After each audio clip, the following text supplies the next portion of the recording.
ખાવડામાં solar પાર્કમાંથી ચોરીની શંકાસ્પદ copper પ્લેટો સાથે સ્વિફ્ટ કાર કબજે 3.20 લાખનો મુદ્દામાલ જપ્ત કરવામાં આવ્યો છે. પશ્ચિમ કચ્છના ખાવડા પોલીસ સ્ટેશન વિસ્તારમાં લોકલ ક્રાઇમ બ્રાન્ચે મહત્વની કાર્યવાહી હાથ ધરી છે. ચોરી અને આધાર પુરાવા વગરની ચીજવસ્તુઓની હેરફેર અટકાવવા મળેલી બાતમીના આધારે એલસીબીની ટીમે આરી પાર્ક નજીક તપાસ હાથ ધરી હતી. બાતમી મુજબ 3 શખ્સો સ્વિફ્ટ કારમાં સોલાર પાર્કમાંથી કોપરની પ્લેટો ચોરી કરી લઈ જઈ રહ્યા હોવાનું જાણવા મળતા પોલીસે વોચ ગોઠવી હતી.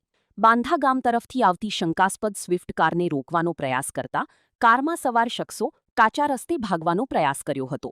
પીછો કરતા આરોપીઓ બાવળોની ઝાડીઓનો લાભ લઈ ફરાર થઈ ગયા હતા. પોલીસે કારની તપાસ કરતા પાછળના ભાગમાંથી સોલારમાં ઉપયોગ થતી કોપરની 12 પ્લેટો મળી આવી હતી. ચોરી કે છળકપટથી મેળવવામાં આવેલી હોવાની શંકાના આધારે પોલીસે પ્લેટો અને કાર કબજે કરી વધુ તપાસ શરૂ કરી છે. આ કાર્યવાહીમાં 1.20 લાખની 12 કોપર પ્લેટો અને 2 લાખની સ્વિફ્ટ કાર મળી કુલ 3.20 લાખનો મુદ્દામાલ જપ્ત કરવામાં આવ્યો છે. પોલીસે ફરાર આરોપીઓની શોધખોળ અને આગળની કાયદેસરની કાર્યવાહી હાથ ધરી છે. સ્ટોરી કિરણ ગોરી, ભુજ.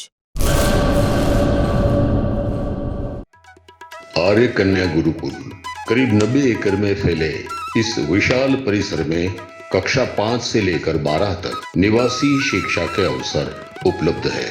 इसके अलावा स्थानीय कन्याओं के लिए केजी से लेकर 12वीं कक्षा तक गुजराती तथा अंग्रेजी माध्यम स्कूल भी कार्यरत है.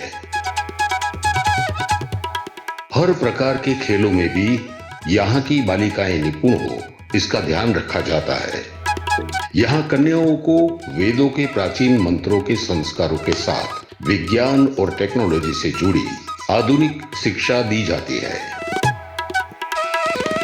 बालिकाओं को विभिन्न कलाओं में पारंगत बनाने के साथ संस्कारों का सिंचन इस गुरुकुल की विशेषता है. आर्य कन्या गुरुकुल पोरबंदर में एडमिशन के लिए संपर्क करें 8258040404.